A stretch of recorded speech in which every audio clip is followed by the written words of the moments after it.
Olá! Estamos aqui novamente no segundo debate do Festival Quarentena de Cinema. O Festival Quarentena de Cinema é realizado em parceria com o Cine Percepções e foi contemplado no edital Ceará Cidadania e Diversidade Cultural 2022, Cultura LGBTQIA+, promovido pela Secretaria de Cultura do Estado do Ceará, Secult Ceará. Então, gente, me chamo Tamires Coimbra, sou uma pessoa não binária, tenho pele parda, clara, meu cabelo é preto, ondulado, tenho franja no meio da testa, meus olhos são pequenos, meu nariz é médio, arredondado e minha boca é pequena. Eu estou usando uma blusa listrada, branca, laranja, cinza e preto. No meu fundo, uma parede amarela. Então, gente, o Festival Quarentena, né? O que é esse festival? O festival, ele é uma iniciativa de Fran Nascimento e surge em 2020 com a ideia de promover um espaço que pudesse dar continuidade aos nossos trabalhos artísticos, né? Artísticos e culturais, mesmo em tempo de isolamento social. E agora, no ano de 2023, nós continuamos com as atividades virtuais, só que com foco no audiovisual nordestino. Como foi, né, a realização deste festival, Festival Quarentena de Cinema? Então, para a realização do festival, nós abrimos duas convocatórias. Uma convocatória, nós selecionamos 15 filmes do Ceará, sendo eles 11 do interior do estado e 4 da capital. 10 filmes do Nordeste, né? Onde nós conseguimos abarcar uma região interessante do Nordeste. E também abrimos uma convocatória para selecionarmos 5 mediadores. No entanto, nessa convocatória, só se inscreveram 3 mediadores. E com isso, nós convidamos mais 2 mediadores para compor o nosso time aqui do festival. É um prazer estar com vocês. Eu gostaria de apresentar Joilson maravilhoso. Foi um dos selecionados na convocatória dos mediadores. E é com você, Joilson. Se apresente aí, é um prazer te receber. Obrigado por estar aqui. E até mais. Boa tarde, boa noite, bom dia a todos, todas e todes. Dizer de minha alegria de participar do Festival Quarentena de Cinema, uma realização da Cine Percepções e do Estado do Ceará. Minha gratidão por estar fazendo a mediação hoje de obras tão lindas, obras que trazem um retrato poético e político do nosso Nordeste, realizações de homens e de mulheres pretas, não binárias, de pessoas trans e de mulheres.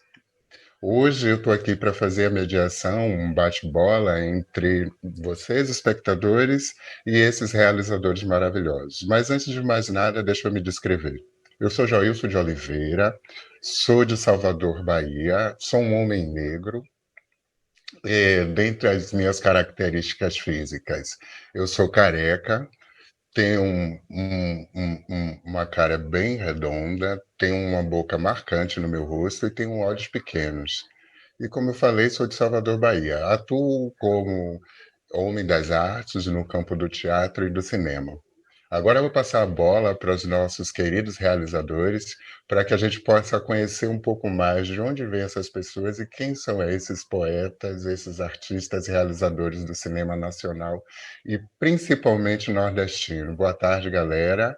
Gostaria que vocês se apresentassem para o nosso público, para que a gente pudesse conhecer vocês um pouco mais.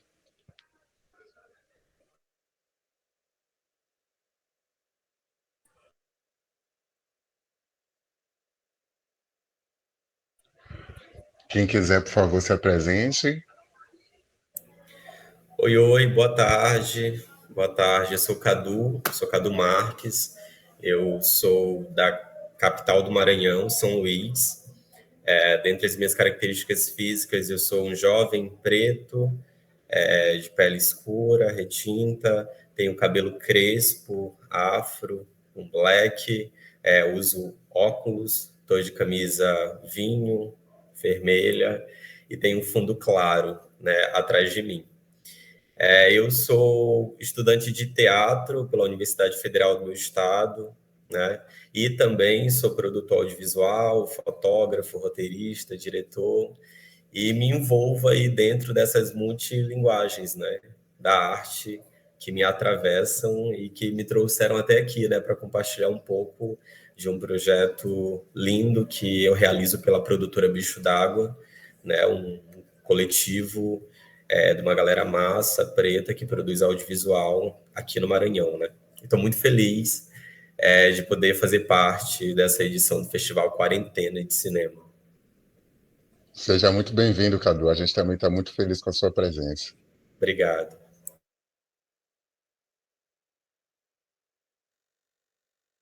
Vou dar continuidade aqui. Vocês estão me ouvindo? Pronto. Oi, pessoal. Eu sou Priscila Smith. Estou aqui, né, no festival com o filme Curió, que é a minha segunda realização. Vou me audiodescrever aqui. Eu sou uma mulher negra, de pele clara, cabelo escuro, preto, bem escuro, ondulado. Tenho os olhos pequenininhos, assim, bem puxadinho. Tenho o nariz largo, boca grande. Estou de blusa branca. Atrás de mim tem uma parede branca com um quadro, umas coisas do quarto, assim, um pedacinho da cama, um pedacinho de cada coisa. Agradecer o festival por esse encontro, que eu acho que vai ser muito massa essa troca com os realizadores, né?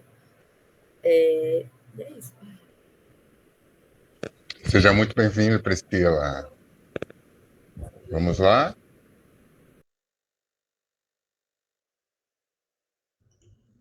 Olá, vou dar continuidade aqui. Oi, gente, eu sou Maurício Júnior.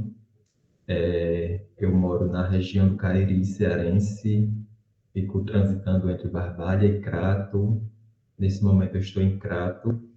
Eu sou um homem negro de pele clara, tenho cabelo cacheado, curto, estou com uma camisa preta, tenho um piercing no nariz, uso brincos. Ao meu fundo tem uma parede acinzentada. No meu canto esquerdo tem uma forra de uma porta e no esquerdo inferior a quina de uma estante de livros, amarela. Eu sou graduado em jornalismo pela Universidade Federal do Cariri. E dentro do jornalismo, eu percebi que eu gosto de trabalhar com fotografia, com audiovisual, e pegar os atributos da graduação em jornalismo para transferir para o modo de fazer o audiovisual. Atualmente eu também faço parte do curso de documentário, do Doc Cariri, em Juazeiro do Norte, e estou muito feliz de fazer parte dessa edição do Festival Quarentena e acredito que vamos ter ótimas trocas, ótimas partilhas aqui ao decorrer do debate. Maravilha, seja muito bem-vindo, Maurício. Temos mais gente para se apresentar? Fala da nossa gratidão. Vou agora, pode ser? Pode ser, Ianca. Bom dia, boa tarde, boa noite, né? Eu sou a Ianca Agostinho, sou de Maracanaú, no Ceará. Agora eu estou em Fortaleza, né? Vou me audiodescrever primeiro para depois falar um pouco sobre mim. Sou uma mulher negra da pele clara, estou de fone de ouvido, aquele que enfia assim, não tem fio, de argolas na orelha, cabelo cacheado e molhado, bem curto e escuro. Estou de regata verde, tenho uma tatuagem no braço, que está aparecendo na tela, né? Atrás de mim tem um fundo que a cor está meio marrom claro. Estou num sofá azul e tem um abajur do lado esquerdo ou direito, verde. Realizei, junto com a Jordana, que também está aqui, vai já falar, né? O Quimanga, Comendo como os Povos do Mar. E sou pesquisadora da cultura alimentar, estudo turismo e geografia, e passeio na arte entre dança, teatro, música, e através do cinema e da realização desse documentário, né, a gente pôde sistematizar esse trabalho dessa pesquisa que a gente realiza há um tempo no Bom Comer Cultura Alimentar, que é um coletivo de pesquisa da cultura alimentar cearense e suas culturas. E é isso. Vou aproveitar que a Ianca já falou de mim um pouquinho aí.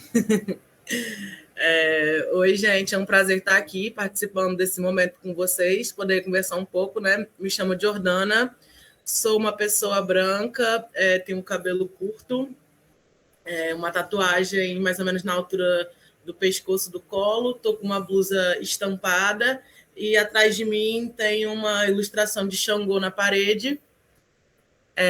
Sou pesquisadora de cultura alimentar e gestora cultural. Atualmente, a gente tem feito algumas pesquisas, né, relacionadas à cultura alimentar no estado do Ceará, e o Quimanga foi um dos nossos trabalhos, né, de realização, que a gente utilizou o audiovisual como uma ferramenta para poder estar mostrando um pouco dessa pesquisa.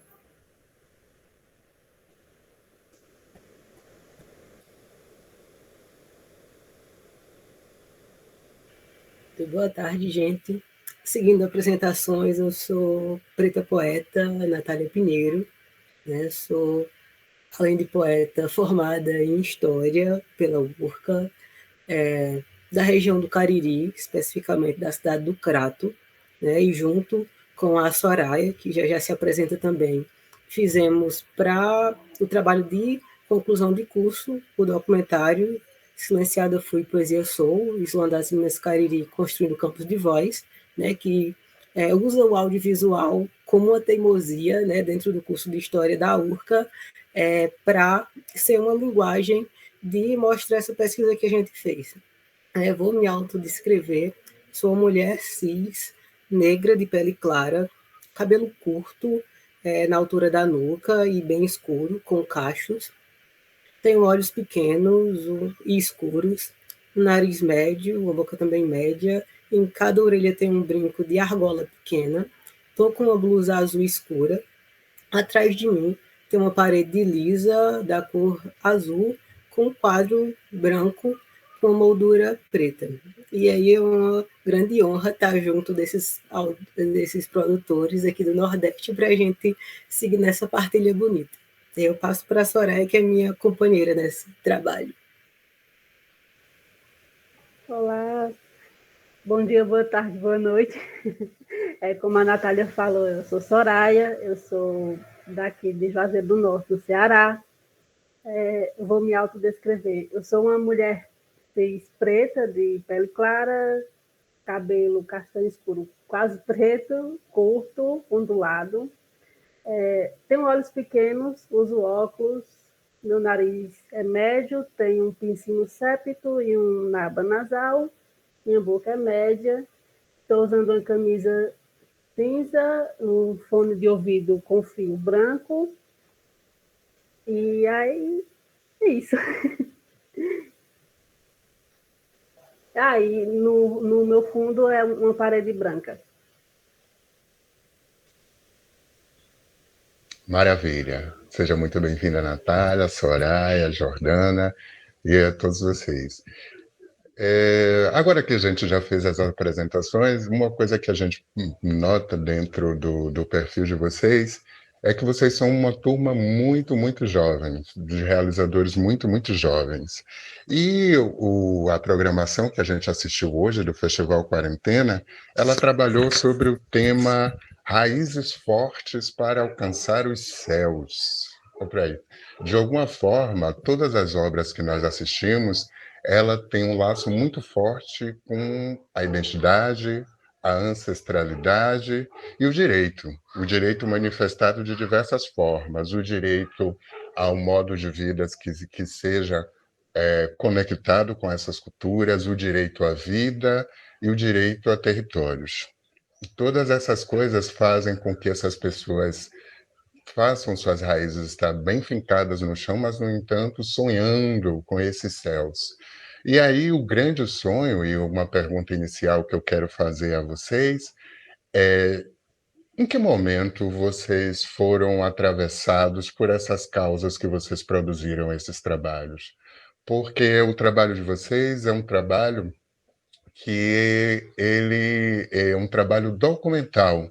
E vocês, na condição de artistas e de cineastas, em algum momento puderam ter pensado em fazer ficção, mas, no entanto, vocês, tão jovens, escolheram realidades que são nua e crua. De onde surgiu esse atravessamento, essas causas que vocês produziram esses trabalhos?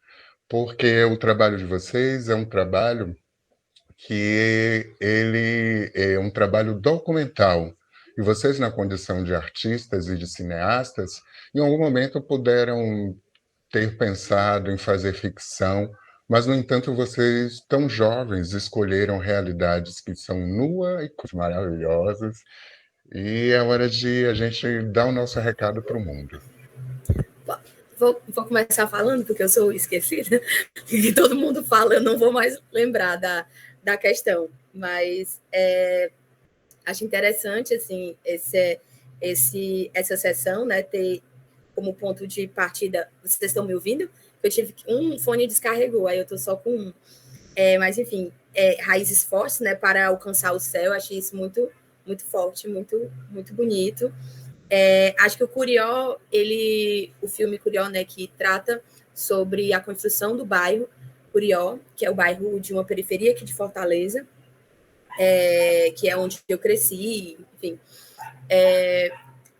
Ele me atravessa exatamente no momento, acho que quando, pós-chacina, teve uma grande, acho, especulação, uma grande...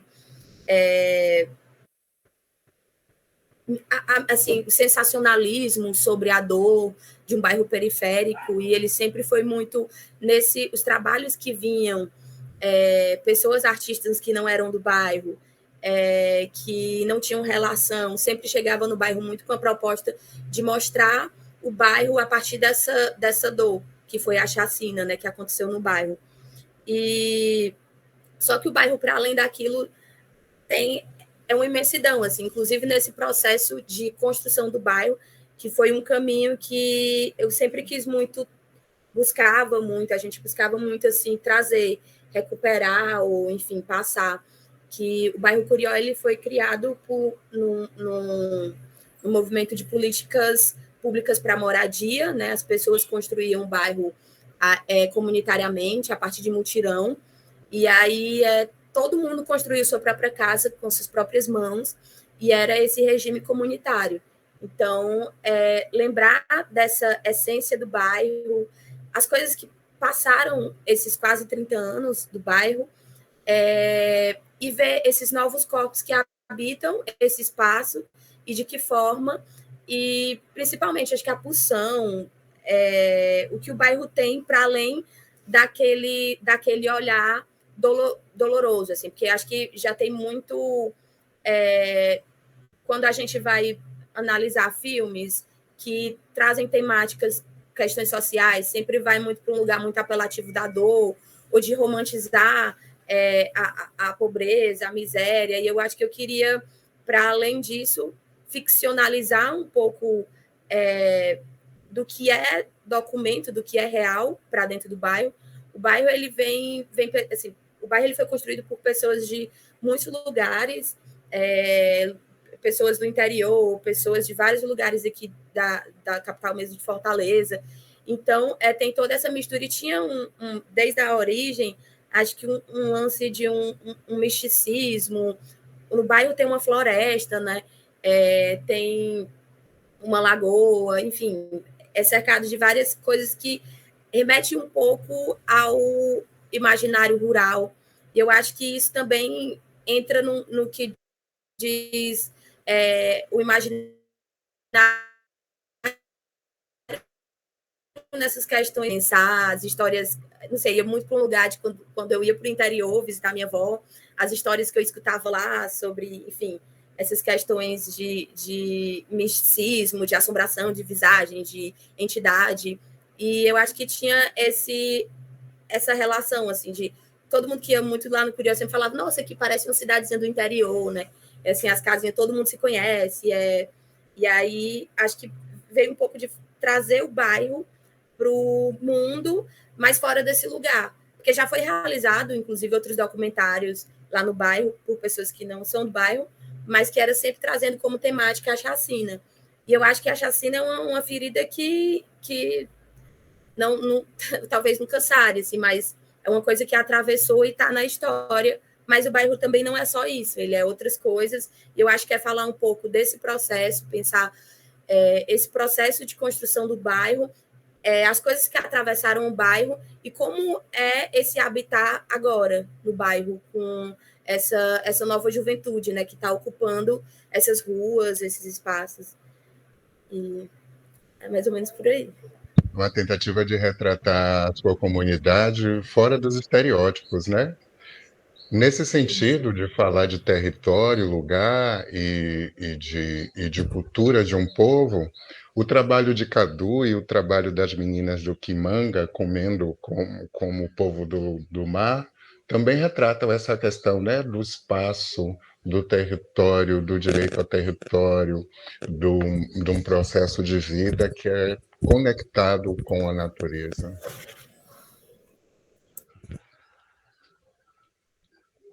Cadu, que fala dessa questão de território, e as meninas do Kimanga podiam falar, né? Um pouco mais para a gente sobre essa questão. Quer falar, Cadu, a respeito? O trabalho de Cadu, para quem assistiu a programação de hoje, é o trabalho A Nossa Festa Já Vai Começar, que fala de uma questão quilombola, não é isso, Cadu? Isso. Então, eu estava ouvindo a Priscila e estava começando também a me identificar nesse espaço, né? Pensando em comunidades populares de uma forma geral, né?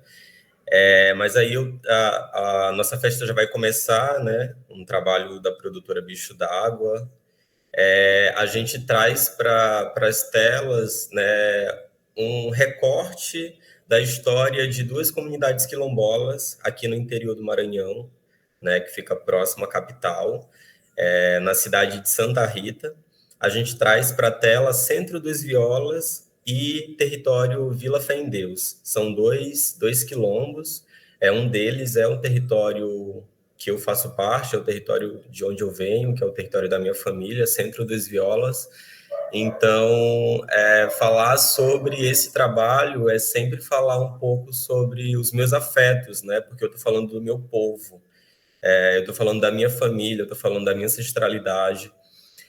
E não tem como falar sobre isso sem falar da minha entrada na universidade, né? Porque a minha entrada na universidade no ano de 2018, eu começo o meu processo de entendimento enquanto pessoa preta, enquanto pessoa quilombola, e esse processo começou a me fazer enxergar esse espaço que eu ocupava e esses atravessamentos que eu não conseguia compreender, né? E aí, nesse meu processo também no meio artístico, eu fui desaguando dentro da fotografia, dentro do audiovisual, dentro do teatro, dentro da escrita. E aí, em todas essas linguagens artísticas, eu sempre me percebia falando de um mesmo lugar, né? Que é desse meu lugar, no meu processo de tentar me descobrir quem é Cadu, de onde Cadu vem, né? Por que o Cadu está sempre tocando nessa tecla de falar da família dele. Então, talvez essa minha busca incessante de tentar descobrir cada vez mais a minha história, né? E aí, a nossa festa já vai começar, um pouco de tudo isso, né? De tentar recortar o que a gente já tem até agora nesse processo de pesquisa, e a gente traz, a nossa festa já vai começar nessas imagens muito afetuosas, né? Dessas duas comunidades, falando um pouco desses povos e da cultura viva e pulsante que vem de África, que ali habita, né? Centro dos Violas, a gente tem a entrevista com Antônia Viola, que é uma das pessoas mais velhas da comunidade, a minha tia-avó, e ela narra muito bem, assim, de acordo com a experiência dela de vida aí nos seus 76 anos, como essa comunidade se estrutura, sobretudo dentro do processo de regularização do território, né? É importante pautar isso porque dentro desses territórios quilombolas, não só aqui no Maranhão, mas no Brasil como um todo, a gente sabe que é um processo muito árduo para conseguir regularizar e conseguir documentação para essa terra. Então, a nossa festa já vai começar. Também é um ato político para a gente pautar essa discussão, né, e pautar a importância da gente conseguir regularizar os nossos territórios, né, que são invadidos, que são derrubados. Então, a minha tia narra um pouco de uma briga lá do passado, na década de 90, que aconteceu, e aí tem uma fala dela que para mim é muito potente, que ela traz na entrevista, falando que aqui deu polícia, deu exército, e essas pessoas que, teoricamente, né, têm o poder nas mãos e que tinha toda a possibilidade de expulsar esse povo dali. Então, a gente pauta de forma direta isso, e aqui também uma outra pauta que a gente leva para dentro do filme é a duplicação. Aqui no Maranhão está acontecendo a duplicação do trecho da BR, né, da BR-135, que é uma BR de mão dupla. E desde 2016, talvez, essa duplicação vem ocorrendo, né? É uma quilometragem muito extensa. E agora está chegando na cidade de Santa Rita, e essas duas comunidades que são trazidas para dentro do filme são comunidades que estão à margem da BR. Então, se essa duplicação acontece, essas duas comunidades têm seus territórios tomados pelo governo, têm seus territórios destruídos, né? Porque casas são as margens da BR, espaço cultural, terreiro de Umbanda. Então, a gente também pauta a importância de permanecer nos nossos territórios e de não nos arrancar as nossas histórias, né? E aí, paralelo a toda essa discussão, a gente também traz as manifestações políticas que permeiam essas duas comunidades. Centro dos Violas, a partir da plantação da mandioca, da produção da farinha d'água, da farinha seca, né, do cultivo do arroz, do milho, e todas essas plantações, né, de trabalho de roça. Na Vila Fé em Deus também existe esse mesmo processo, mas o nosso foco nesse outro território quilombola é mostrar as manifestações culturais, né, que habitam ali, como o tambor de mina, né? O tambor de mina é um tambor aqui do Maranhão, que está muito associado ao terreiro de Umbanda também. Eles têm esses encontros, mas o tambor de mina surge aqui no Maranhão. A gente também, lá na Vila Fé em Deus, tem o resgate da capoeira, do movimento da capoeira, né? Fazendo esse processo de entendimento dessas crianças, desses jovens, no seu espaço enquanto pessoas pretas, enquanto pessoas quilombolas. E a gente também tem o tambor de crioula, né? O tambor de crioula também é uma manifestação cultural maranhense e que também compõe esse território. E a gente tenta, em 14 minutos, contar um pouco de tudo isso, né? Um trabalho muito árduo mesmo, mas que a gente consegue aí, com êxito, contar um pouco da nossa história. E aí, só para finalizar a minha fala, eu só queria pontuar essa questão da questão do documental mesmo, né? A minha vontade, a minha sede de produzir o documentário estava muito atrelado nesse lugar de contar a história da minha família. E não só da minha família, mas do meu povo, né? Trazer um pouquinho desse espaço que os territórios quilombolas do Maranhão. Claro que eles não se resumem a essas duas comunidades, mas é um pouco do que conta, né? Do que é a história dos quilombos aqui no nosso estado. É isso. Dado o recado, Cadu, antes de a gente falar sobre essas raízes fortes e cabeças nos céus a partir do corpo feminino, que são as duas obras que a gente vai falar daqui a pouquinho, que é Toninha e o trabalho das meninas, Silenciada, Fui e Poesia Sou, eu queria fechar essa relação de território com a gente, ouvindo Jordana e ouvindo Ianca a respeito do Quimanga, comendo como as pessoas do mar. Pronto, aqui é a Ianca que está falando. Vou falar um pouco sobre como que surgiu a ideia do Quimanga, né? Como que a ideia também foi mudando, assim. Eu não sou do litoral, eu sou de Maracanaú, que é serra, né? Fica ao sul de Fortaleza, na bundinha de Fortaleza. E o litoral oeste cearense eu conheci através de cicloviagens que eu fiz algumas vezes. E aí eu tive essa oportunidade de conhecer essas comunidades, das 5 comunidades que passou agora no Quimanga, né? 3 eu já conhecia desse contato, né? a Emboaca, Caetano de Cima e Bitupitá, conhecia desse contato da cicloviagem. Na Tatajuba e no Curral Velho, foi um contato através do Instituto Terra Mar, que é uma ONG socioambiental que presta assessoria para essas comunidades, no sentido de defesa dos direitos, né?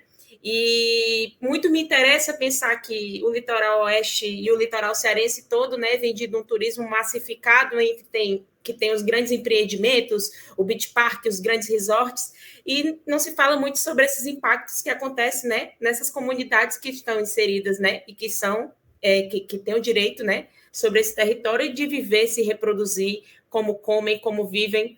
E o caminho de pensar num documentário é trazer o protagonismo desses interlocutores, né, de uma forma em que realmente estou tratando ali da realidade dessas pessoas e mostrá-las, né?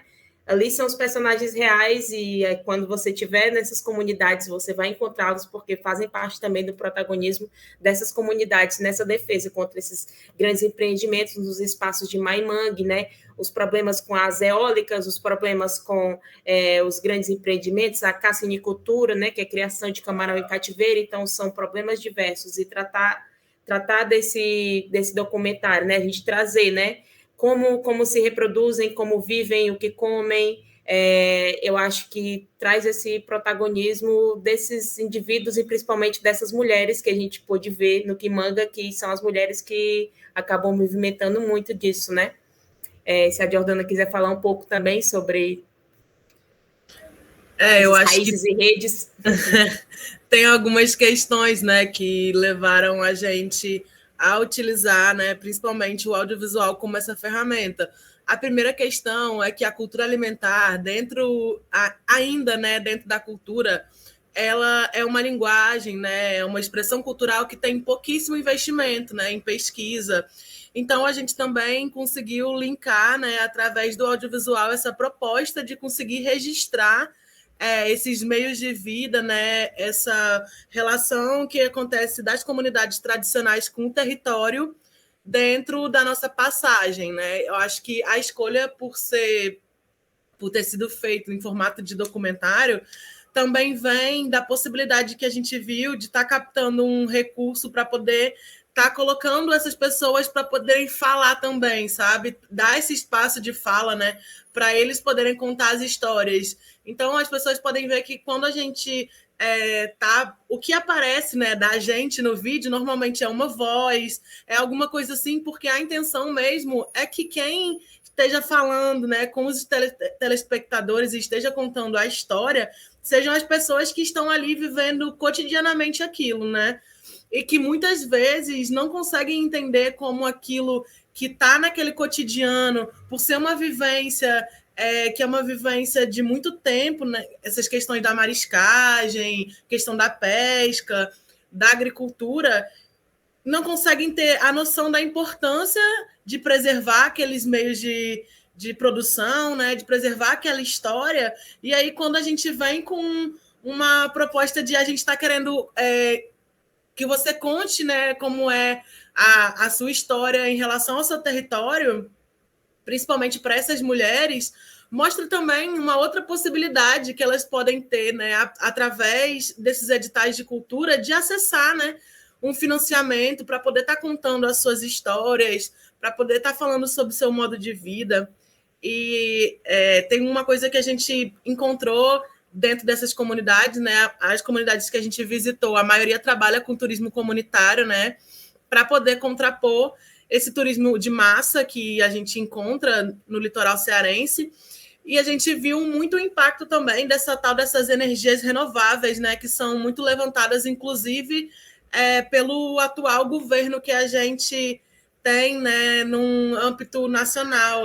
Hoje eu estava ouvindo que foi falado, inclusive, numa reunião que está tendo lá nos Estados Unidos sobre isso, né, sobre o que o Brasil pode fazer para poder melhorar em questões socioambientais. E aí é colocado de novo, né, as eólicas como uma vitória, né, na produção de energia, mas pouco se fala sobre o impacto que existe na vida de uma comunidade por causa das eólicas, tanto o impacto ambiental quanto o impacto social, do barulho, e também da não poder livremente estar fazendo, né, naquele local que eles estão, as atividades que eles faziam, porque existem pessoas armadas que ficam tentando limitar a passagem deles, né, como uma área privada. E também a questão que a gente tem visto muito aqui no Ceará, um debate que tem acontecido, que é em relação às eólicas do mar.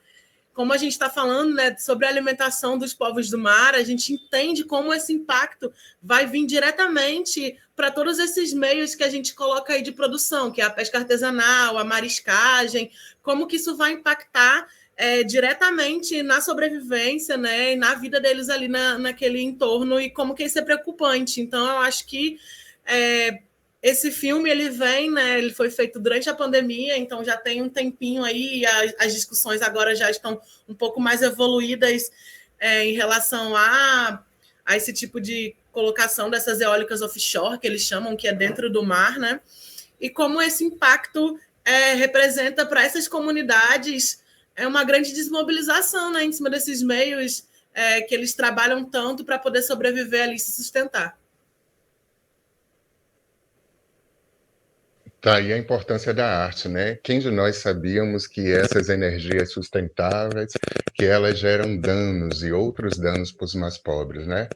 E aí, voltando ao nosso tema e a gente refletindo sobre raízes fortes para alcançar os céus, a gente tem uma percepção, e precisa ter muito clara essa percepção, de que o corpo é raiz, e de que o corpo pode ser chão, de que o corpo também é céu. Eu estou falando nisso para que a gente possa convidar para a nossa roda as obras que falam sobre as raízes e céus femininos, o corpo feminino como espaço que foi oprimido, mas é um corpo que dentro dessas obras busca o protagonismo para suas libertações e para encontrar os seus céus. Eu queria ouvir o pessoal do Slam das Minas do Cariri e também ouvir o autor de Dona Toinha, dos documentários que vocês puderam assistir, com certeza se emocionaram muito com essas histórias. Vamos lá? Quem pode falar primeiro? Vamos dar a voz às meninas. Dar a voz às meninas. Eu e a Natália, que produzimos o Slam das Minas, financiada foi Poesia Show, Slam das Minas Cariri, construindo campos de voz. A gente fez esse documentário para um TCC, porque nós éramos graduandas de História, já conseguimos nos formar, graças a Deus.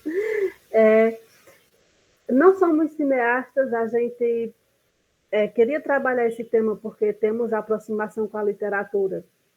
E aí a gente percebeu que tem muito disso do silenciamento das mulheres, que a gente não costuma conhecer muitas poetas, a não ser que você seja do meio e esteja ali pesquisando, porque acontece muito das mulheres ficarem de lado, assim, de não ter suas produções reconhecidas. E aí a gente utilizou como objeto de estudo o Slam das Minas Cariri, que é uma coletiva que tem aqui na região, para investigar, entender melhor como ocorre esse processo de romper os silenciamentos. E aí a gente escolheu o documentário porque é um tema que nós duas queríamos trabalhar com poesia, e aí não fazia sentido fazer um texto, uma monografia sobre uma equipe que é voz, é performance, é imagem. E elas estavam ali disponíveis e a gente poderia trabalhar em conjunto, não é? E aí você perguntou onde essa questão nos atravessa. Atravessa no romper os silêncios, porque é uma coisa que a gente percebe que não é só a gente, que as amigas, as irmãs, as mães, todas nós passamos por esse processo de ser silenciada, e aí para desilenciar, para romper, é muito difícil, doloroso, e a poesia é um caminho que possibilita que seja mais aconchegante você chegar e estar com muitas outras mulheres e ali perceber que tenha um espaço que você possa falar e ser ouvida, ser acolhida. Dando sequência, como a Soraya falou, ele é um trabalho de conclusão de curso. Então, dentro da nossa grade, no curso de História da URCA, as possibilidades de artigo, monografia, e na nossa grade é a primeira do curso de História que abre a possibilidade de usar o campo da arte, né, como o documentário e também exposição fotográfica. E até onde se sabe, antes da gente, ninguém do curso havia produzido no audiovisual, nem na exposição fotográfica, né? Era um campo ainda sem muita exploração. Inclusive, durante o curso, a gente não tem nenhuma cadeira voltada para a produção audiovisual nem artística, né? O que a gente aprendeu e teve que aprender para produzir esse documentário foi por fora, pedindo ajuda e se amparando na coletividade. Então, a gente fez curso onde teve, buscou ajuda e aprender sobre criação de roteiro, a organização de ideias, a gravação, a tudo, né? Para também usar essa ideia. E a gente foi até o fim pensando no documentário, porque a gente era muito indignada em passar uma graduação inteira e no final ter que produzir uma pesquisa e essa pesquisa ficar arquivada dentro da biblioteca, para no máximo a nossa banca ler. Né? A gente sempre pensou na possibilidade de construir um conhecimento que passasse dos muros da universidade. E aí usar e persistir na linguagem do audiovisual também é por essa indignação pessoal nossa.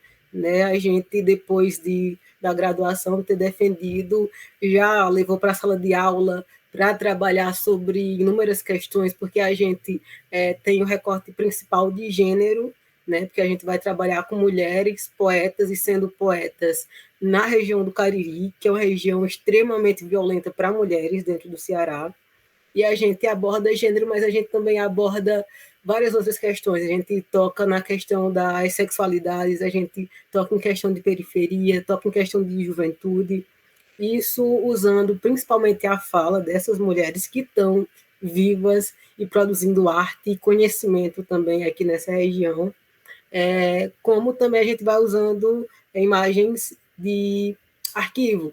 E aí, nisso tudo, a gente vai investigar o ponto de encontro que eu penso e que eu consigo enxergar, né, de como eu me atravesso com a Soraya, mas me atravesso com todas as meninas que estão construindo esse documentário, nesse lugar de ser um corpo de uma mulher nesse espaço, tendo que lidar com tudo isso, né? E uma questão muito presente é como a gente fala do silêncio, né? Eu sempre falo do silêncio, a Soraya sempre falava do silêncio, essas outras mulheres que são próximas da gente também falavam do silêncio, mas quando elas fazem poesia, elas conseguem dar uma virada de chave, e a gente queria investigar o que acontecia nessa virada de chave, que é a poesia como caminho. Então, em resumo, tudo isso, a gente vai pesquisar sobre a potência da arte e especificamente da poesia falada, como esse campo de voz em que mulheres vão conseguir lidar com esses silêncios, romper e existir para além deles. Então, é meio que uma mistura de tudo isso. Obrigado. E para fechando o nosso caminho de romper com os silêncios, a gente vai falar, o último a falar sobre os atravessamentos da obra é Maurício, autor de Dona Toinha. E aí, Maurício, dê sua ideia. Então, o meu processo criativo se assemelha muito ao da Soraya e da Natália.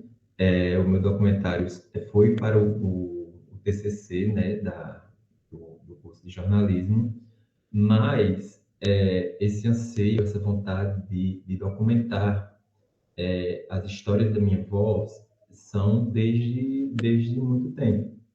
E foi no jornalismo, né, no período de construção do processo TCC, que eu tive essa oportunidade de fazer esse trabalho.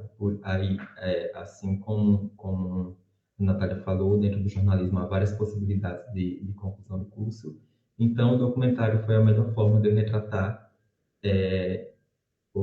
a potencialidade, né, daquelas histórias da minha avó, que o Dona Toinha ele é um filme que tenta, que serve para registro daquelas histórias que são contadas por ela no filme.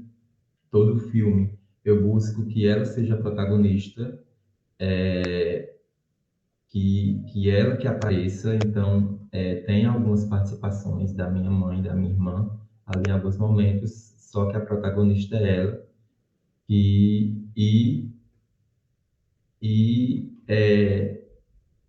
é nesse aspecto que vem todas essas questões, né? Aí, nesse processo, que além do produto audiovisual, eu tinha que escrever. Então, dentro dessas histórias, dentro do que tudo isso é mostrado no Dona Toinha, enxerguei questões da escrevivência, posso relacionar com a escrevivência da Conceição Evaristo, tem interseccionalidade, tem feminismo. Não me aprofundo muito nisso, porque enquanto homem não me sinto confortável para falar muito e não roubar o que minha avó está ali mostrando.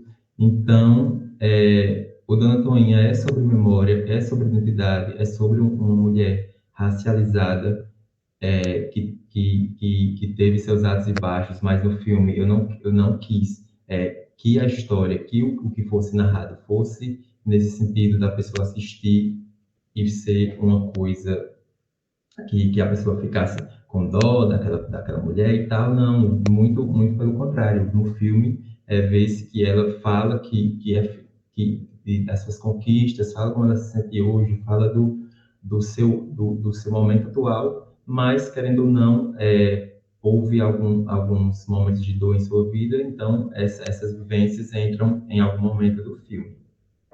Então, a escolha do documentário foi justamente essa. Eu pensei, como eu vou retratar essas memórias? Como eu vou registrar essas memórias de uma forma que represente ela, né? Que vê no filme que ela, assim como ela fala, é uma pessoa muito vaidosa, é uma pessoa que gosta de muitos elementos em sua casa, é uma pessoa que gosta de roupa estampada, que gosta de se arrumar, que gosta de falar muito. O material desse documentário são muitos vídeos, muitas falas. Foi muito difícil de conseguir escolher o que iria para o filme ou não. Inclusive, agora fazendo o curso de documentário, mais no sentido técnico, eu mudaria várias coisas. Mas, enfim, é feito com muito afeto. Eu gosto muito. Aí, voltando ao que eu estava tentando falar, a questão da memória, o filme são muitos elementos. Aí tem muitas histórias que os fragmentos são intencionais. Quando ela fala em algum período e mostra imagem de convivência com minha mãe, com minha irmã, que mostra ela dentro da casa dela. Então, foi uma maneira de pensar como eu retrato essa memória, como eu retrato essa memória da gente que não é precisa, que é difusa, que muitas vezes muitas vezes é fragmentada. Então, até essas escolhas técnicas e tudo, foi tudo pensando em deixar de acordo com ela. O nome do filme, Dona Toinha, ela sempre foi conhecida por Dona Toinha, apesar de ela se chama Toinha Alves, né? Ela fala no filme também, mas Dona Toinha como ela é conhecida. Aqui a gente tem muito costume de falar fulano de não sei quem, um exemplo, Maurício, neto de Dona Toinha. Então, é uma maneira também de deixar claro que é a identidade dela.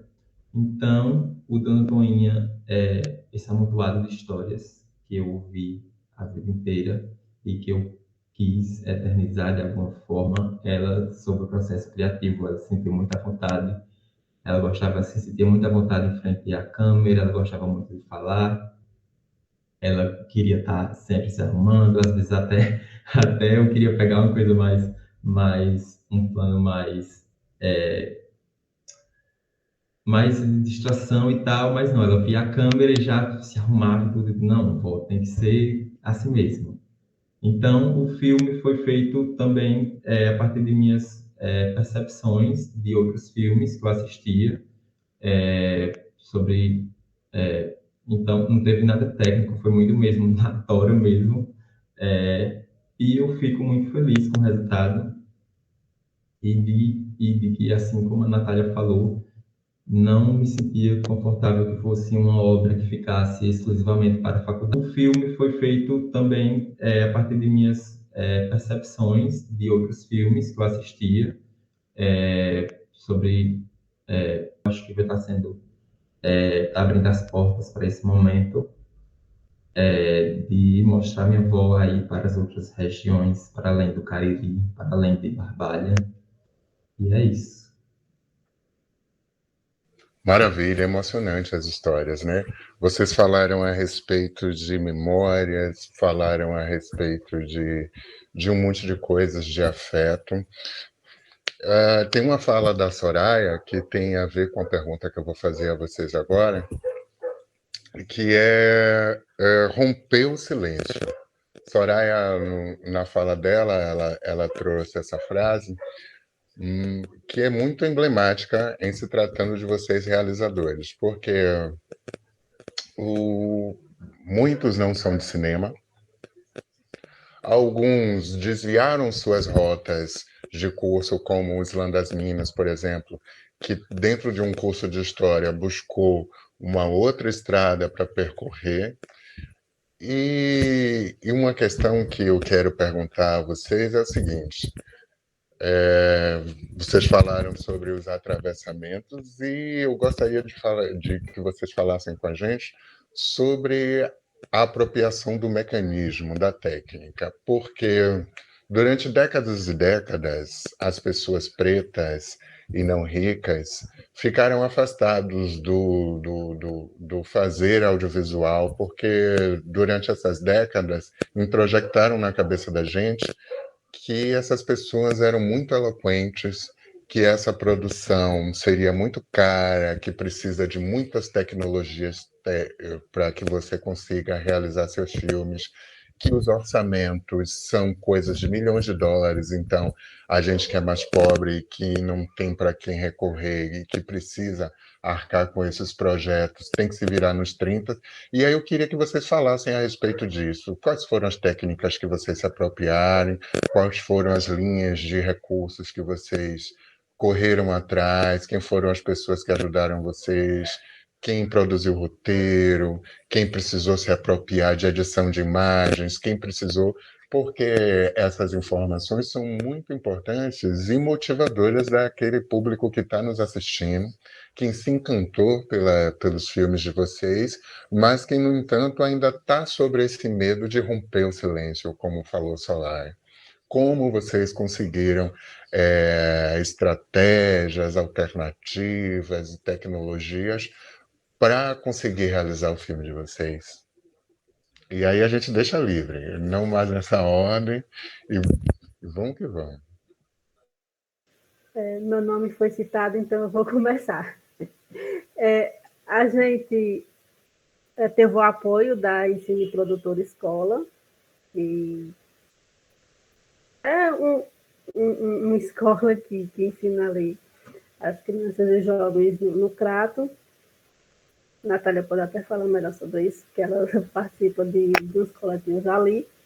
E o roteiro foi pensado, feito por mim e pela Natália, que a gente... Foi na cara e na coragem que a gente resolveu, vamos fazer documentário e vamos aprender como é que faz. Aí, todo curso que aparecia, a gente tentou fazer, e aí a gente conseguiu produzir o roteiro. Para a gravação, a gente teve esse apoio da galera da Ensine, que foi um custo assim, bem simbólico, que foi mais de ajuda mesmo. E, se a Natália quiser continuar... E eu vou continuar. perguntar a Natália, de onde veio? Foi de vaquinha? Foi de edital? Foi de pai trocínio, mãe trocínio? Como foi que surgiu esses trocados para realizar o trabalho? Como a Suaré falou, foi a parte de gravação, foi com a Ensino Produtora Escola. Aqui no Crato a gente tem uma escola profissionalizante que tem um curso de audiovisual. Então, parte foi alunos dessa escola, junto com professores, que por parceria mesmo e amizade a gente, ao nosso orientador do curso, né, que ao mesmo tempo que eles estavam aprendendo, né, e praticando, fazendo a nossa gravação, a gente estava conseguindo gravar, né, com esses estudantes.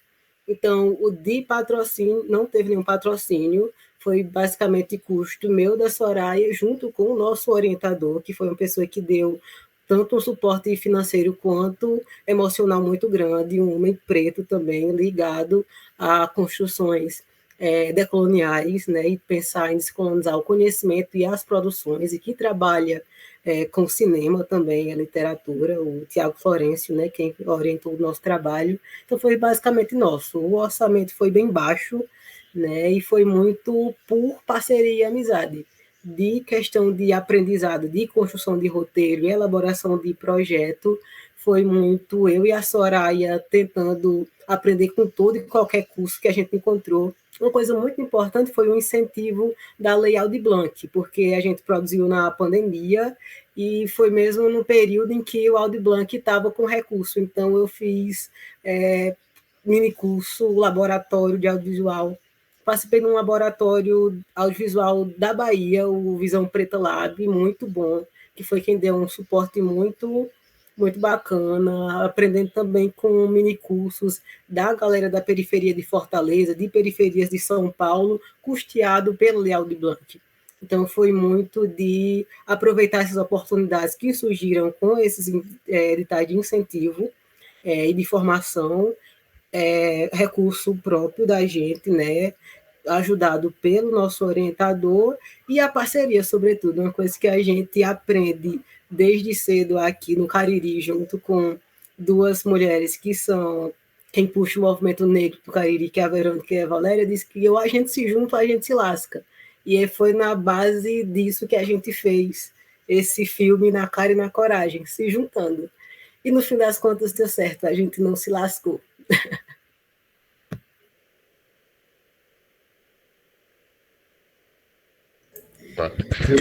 Maurício, tem uma pessoa aqui no grupo que me falou sobre edição de imagens, sobre efeitos.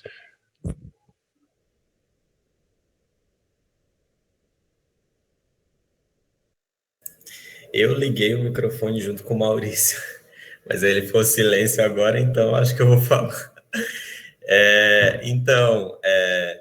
Eu nem ia pautar muito essa questão de montagem, né, processo de edição. Eu ia pautar mais esse lugar da produção mesmo, né, de pensar projetos culturais e, enfim, essa questão de lei de incentivo que foi trazida pela Natália, né, aproveitar aí as possibilidades da Audi.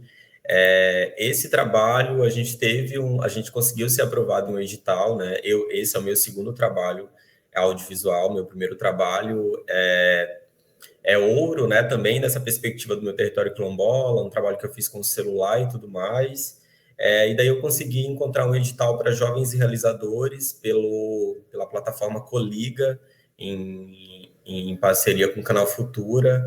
Então, tivemos um orçamento, né, mesmo que baixo, mas tivemos um orçamento para custear minimamente o nosso projeto, e também eu estava com uma galera muito, muito massa, né?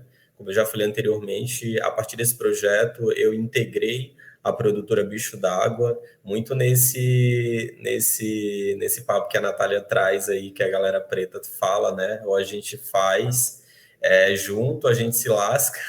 É muito essa ideia também aqui no estado do Maranhão. Daí a gente tem uma produtora, que é a Bicho d'Água Filmes, que é uma produtora independente, que é muito nessa perspectiva de enaltecer, de evidenciar a cultura preta, né? Não só do Maranhão, mas do país, né? E aí a gente conseguiu desenvolver esse projeto, e dentro da produtora a gente tem essas pessoas que trabalham com a produção, que trabalham com captação de imagem, com montagem, apesar de serem várias funções, nós somos só 6 pessoinhas, e aí então a gente vai acumulando funções e com essa vontade e força de produzir, né, e de contar as nossas histórias, a gente consegue realizar, né? Mas não é sempre também que a gente consegue também recurso, né? Muitas das vezes é só na vontade mesmo de produzir, levar as nossas histórias. Mas a nossa festa já vai começar, nasce também, né?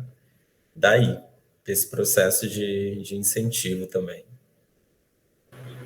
Já aproveitando aqui para falar também do Curió, que também o Curió ele também veio a gente conseguiu realizar ele dentro do que a gente planejava, porque assim, eu já estava realizando o Curió antes, sem recurso nenhum. Então, quando veio a Audi Blanc, a gente conseguiu um recurso no edital, e aí a gente conseguiu fazer o filme de uma forma mais, acho que, honesta, de conseguir pagar as pessoas do bairro que trabalharam, que era o que eu realmente queria, assim, todo mundo que trabalhou no filme pudesse receber, ainda que fosse um recurso pequeno, diante do que geralmente se trabalha, os valores que se trabalha dentro do audiovisual, mas poder convidar o pessoal do bairro para participar nesse processo de realização e poder pagar essas pessoas e fazer com que esse dinheiro circule dentro do bairro também, né? Assim, que era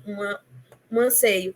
Você também trouxe uma questão que foi sobre o silenciamento, né? Que as meninas, acho que Natália, Soraya, comentaram dentro do projeto delas. Eu acho que, no caso do Curió, não vem especificamente desse lugar, acho que diretamente do silenciamento. Eu estava pensando, assim, é mais de um lugar de erguer a voz, assim, meio Bell Hooks, de pensar esse lugar de erguer a voz, como vou construir, como eu quero que seja construída a minha história, como que fique documentado a minha história.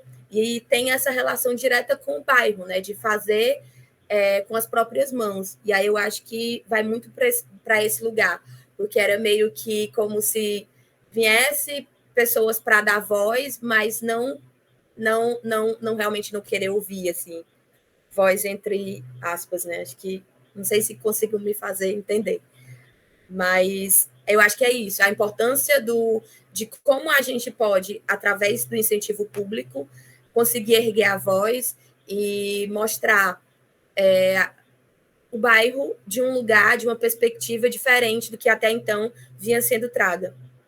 E aí a importância de fazer do recurso para isso, assim. Acho que é isso, assim, tem muitas situações da gente, ou a gente faz com que tem ou não faz, mas é muito importante frisar, assim, que não se dá também para fazer cinema só, assim, não é importante não romantizar essa ideia de fazer cinema só com ideia na cabeça e uma câmera na mão, né? Até porque para ter uma câmera na mão precisa de recurso para se ter uma câmera na mão. Eu acho que é isso, assim, foi o primeiro edital que eu consegui, foi meu segundo filme como realizadora, o primeiro também foi através de uma rifa que eu fiz, e foi o segundo, minha segunda realização, mas o primeiro com recurso.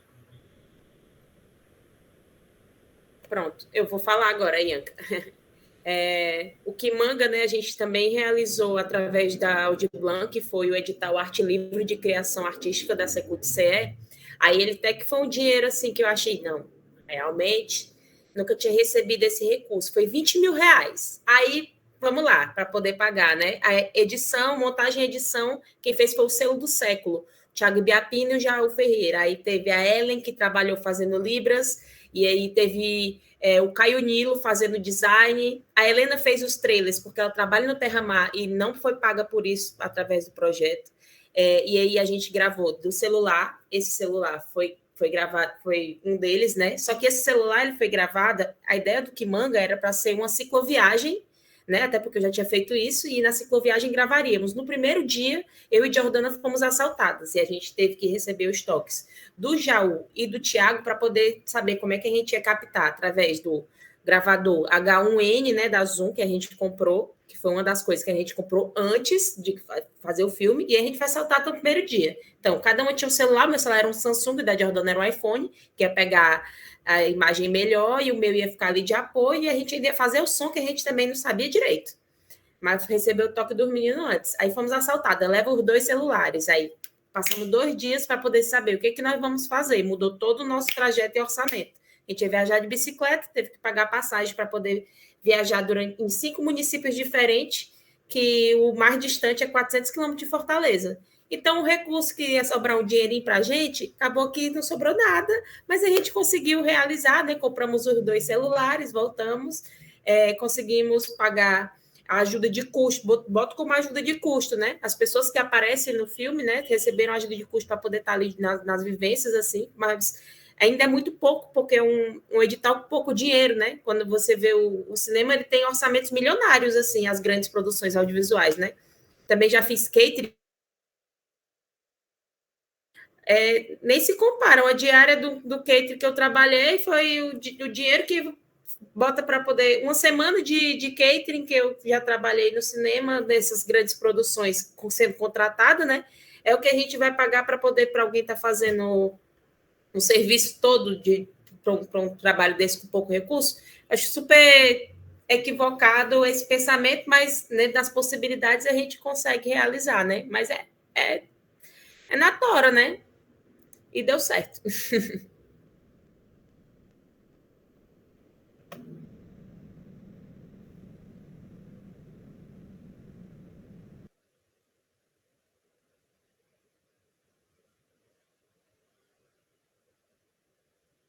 Oi, Maurício.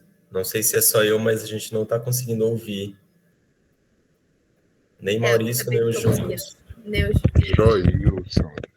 E aí, todo mundo conseguiu falar suas estratégias?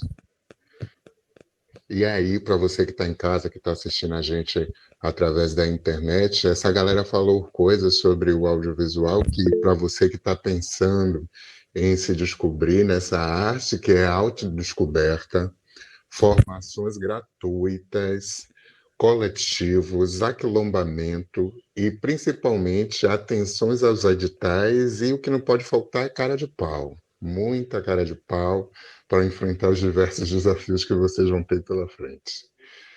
E aí eu queria saber de vocês uma relação de que em que momento vocês olharam para as telas e olharam para essa coisa que tem esse nome rebuscado de audiovisual, de documentário, de ficção, dessas coisas todas, e que vocês se apaixonaram por essa coisa de captação de imagens e essa coisa de reverberar esse discurso, né? Porque quando a gente faz uma poética dentro do audiovisual, ela pode ganhar o mundo inteiro, né? Ao contrário de outras artes, que elas precisam desse corpo físico e de você, artista presente, o audiovisual é mais libertador nesse sentido. Olhando assim das coisas que vocês assistiram, das coisas de cinema, das coisas também de documentários que vocês assistiram, em que momento vocês falaram, poxa, isso dá para fazer, eu quero fazer, mas a partir dos meus discursos, a partir do meu lugar de fala? Vocês têm essa percepção de que momento o cinema arrebatou vocês?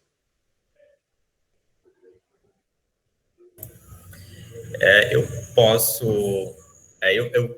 eu fico pensando aqui agora, né? Mas eu acho que o cinema, a imagem em si, né? Tanto o audiovisual quanto a imagem fixa, a fotografia, me arrebata quando eu entendo que ela pode ser usada na minha vida como uma ferramenta política, de falar desse mundo que me habita, desse meu corpo preto, quilombola, desse meu corpo gay, e desse meu corpo arte também. Então, quando eu entendo que ela pode ser usada dentro desse espaço de evidenciar as minhas dores, os meus afetos, os meus atravessamentos, eu percebo nela uma potência de conseguir mostrar aquilo que habita em mim, que está ao meu redor, sabe? Então, eu acho que muito massa a pergunta, porque faz a gente refletir, entender e perceber essa consciência, né? De quando a gente se sente, de alguma forma, atravessado mesmo, né? Por essas ferramentas da imagem, do vídeo. Então, eu acho que é nesse momento, assim, quando essa percepção de fato surge, eu consigo entender. Eu falei, poxa, eu acho que aqui é um espaço que me cabe, né? é um espaço que eu consigo mostrar um pouco de tudo aquilo que me compõe, né, e que me atravessa e que me faz querer falar e colocar para fora. Então, o audiovisual, para mim, está muito nesse lugar também, né? Além de uma ferramenta artística muito potente, mas ainda além de mostrar os afetos, mas também como uma ferramenta política, assim, a partir das discussões que eu proponho enquanto corpo no mundo.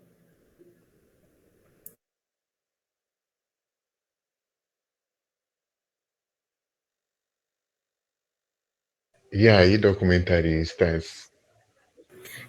Acho que para mim não consigo ter um dia decisivo de quando foi. Acho que é uma percepção que foi aguçando ao longo do tempo, assim. E ela não veio junto, por exemplo, pensar a imagem não veio junto da consciência de pensar que imagem quero fazer, que imagem quero produzir, como posso pegar desse meu conhecimento da imagem para me trabalhar as questões que eu quero, o cinema que eu quero fazer.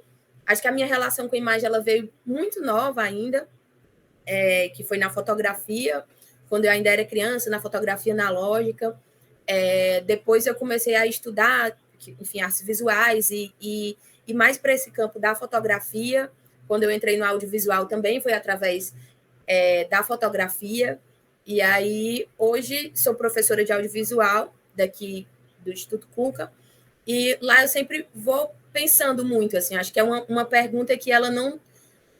A resposta está no que move ela, que é buscar sempre que mecanismos podemos recorrer para contar as nossas histórias, assim, e que são infinitos, eu acho, assim, é realmente infinito, assim, as possibilidades que a gente pode construir a partir da imagem, a partir do som, a partir da imagem do som, esses caminhos e esses cinemas, né?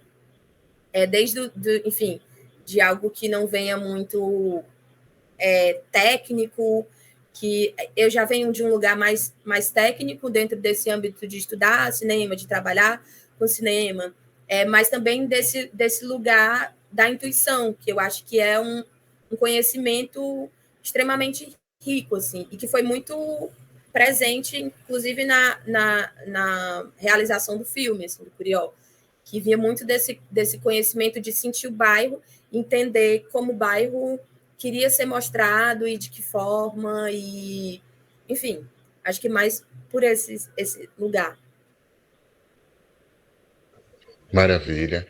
E as imagens, elas percorrem a nossa vida em todo instante, né? Desde muito pequenininho, a gente é colocado em frente a telas para visualização de imagens, mas o uso que você vai fazer de suas imagens quando você é poeta dessa, chamar de poeta, fazedor dessa arte, é que é uma virada bem, bem interessante, né?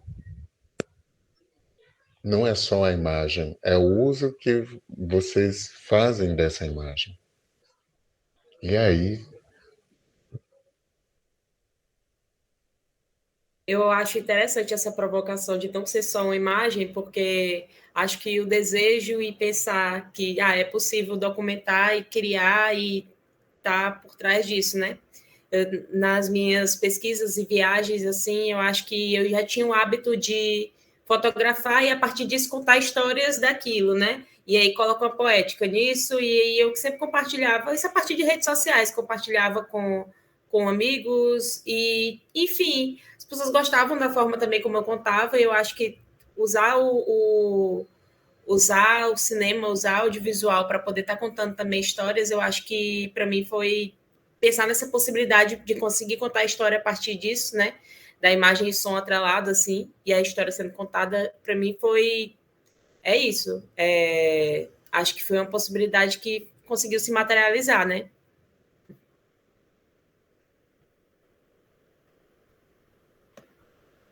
Seguindo aqui, pensando, né, nesses últimos minutos, para mim a grande virada de chave vai ser quando eu tenho contato com produção audiovisual independente, que são de pessoas de periferias, que são pessoas pretas, que são mulheres, pessoas LGBTQIA+, porque talvez seja o momento exato em que eu consigo, talvez pela primeira vez, me enxergar também, tanto na tela quanto nesse produto audiovisual, né, que está produzindo esse tipo de arte.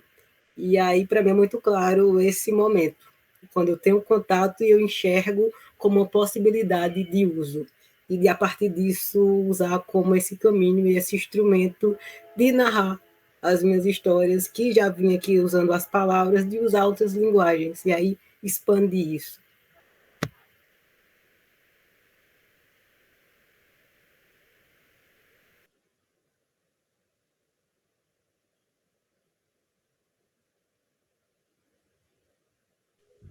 Quem mais? Quem mais?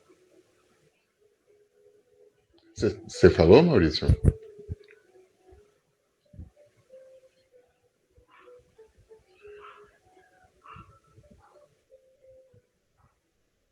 Acho que a gente está com um delayzinho, com algum problema de áudio, mas vida que segue.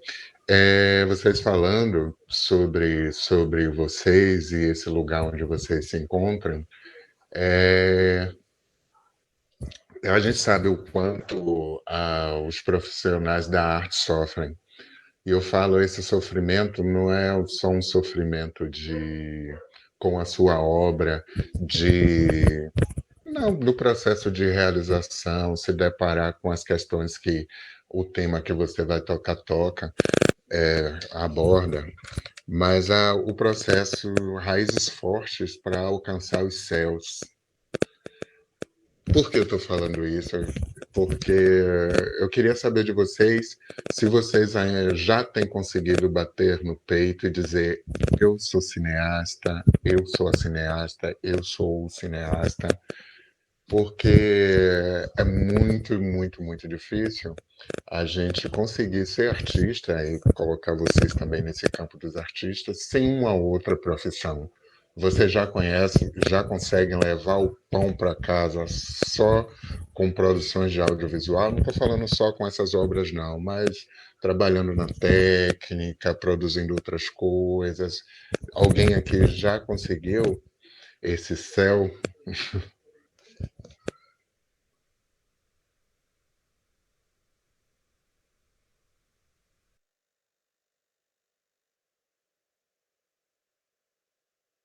É pergunta, viu, gente? É provocação.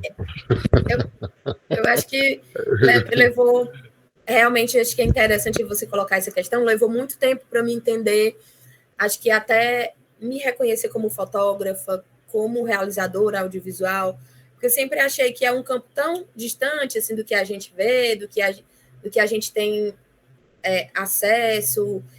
Parece um lugar tão que, quando não, né? Assim, acho que com o tempo, acho que a gente, para mim, pelo menos foi nesse processo de entender que realizador audiovisual é quem realiza, é quem faz, assim, e não necessariamente precisa ter uma câmera, precisa ter uma graduação, precisa ter... Eu acho que é aquela pessoa que tem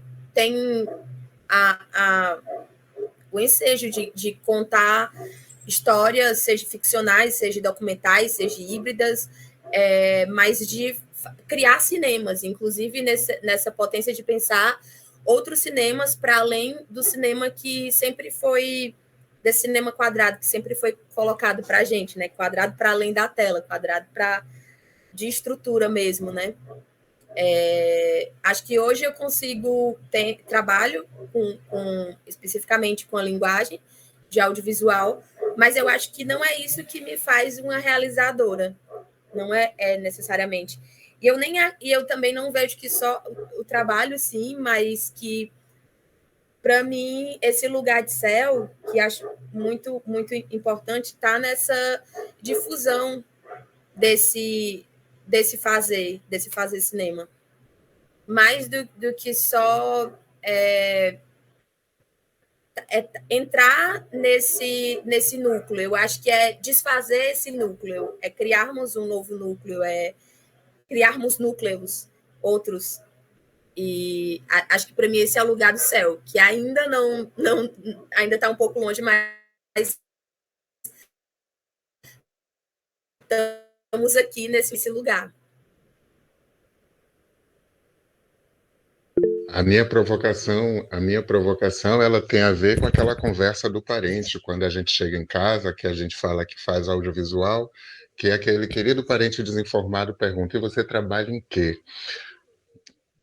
E aí eu queria saber sobre esse céu de vocês, se dá para viver isso, se vocês já alcançaram esse céu, o que é que vocês estão vislumbrando pela frente, e se esse é o caminho ou se o trabalho de vocês fica nesses documentários. Creio que não, né? Mas é só uma provocação mesmo.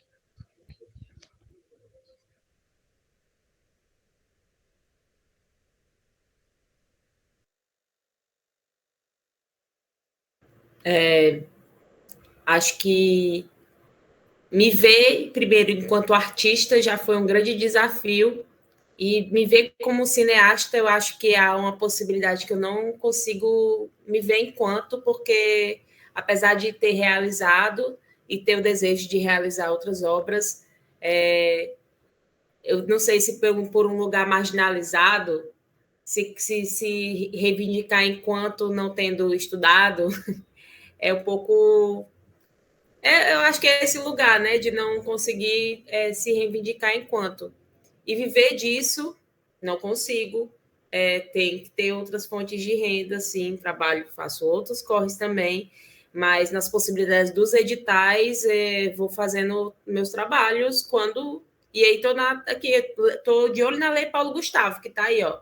Estou ligado nas discussões, nos fomentos, para poder estar produzindo, enquanto artista que tem que trabalhar também em outras áreas para poder, né, ser artista e outros, né? Porque só ser artista parece que é um grande desafio.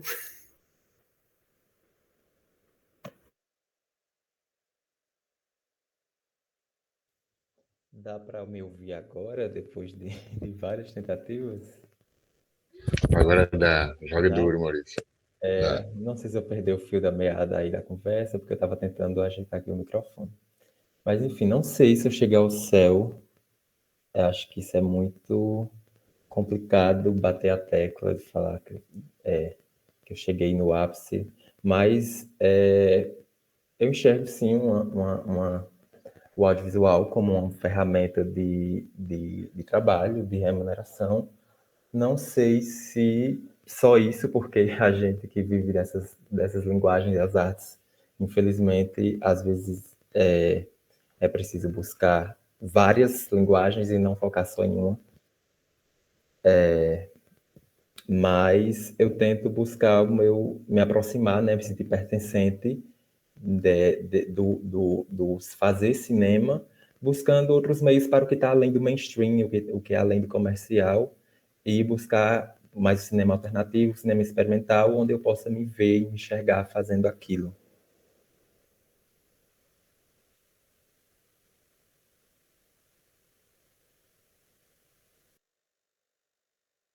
Bem, gente, nosso papo está maravilhoso, mas infelizmente a gente vai chegar ao final do nosso debate. Quero muito agradecer a vocês, realizadores, primeiro pela obra, pela coragem de vocês. Eu acho que se ainda não chegou o céu, é porque ainda tem muita coisa para se fazer. O processo de arte, ele nunca está terminado e a gente nunca vai ter como saber, nós que somos artistas, a gente vai estar sempre insatisfeito com as nossas obras e sempre precisando ver coisas. Mas o mais importante de tudo, eu acho que sobre o tema raízes fortes para alcançar os céus, seria a síntese da fala de Soraya. Romper o silêncio das imagens, a ruptura desse silêncio de uma estética perfeita e muito grandiosa que impuseram dentro da nossa cabeça, quando o que mais rico que a gente tem é aquilo que vocês apresentaram na nossa programação de hoje do festival, que é a riqueza do ser humano, a riqueza dos lugares, as riquezas culturais, as riquezas de lutas e de estratégias de sobrevivências. Quero muito agradecer ao pessoal do festival, os organizadores e a toda a equipe técnica que trabalhou no dia de hoje, que tem trabalhado durante essa semana no Festival Quarentena de Cinema. Agradecer ao governo do estado de Ceará, a Secult, o pessoal do Cine Percepções. Muito obrigado, gente, pela fala de vocês. E se vocês quiserem deixar um até logo, uma última fala, alguma coisa que surgiu agora, esse é o momento.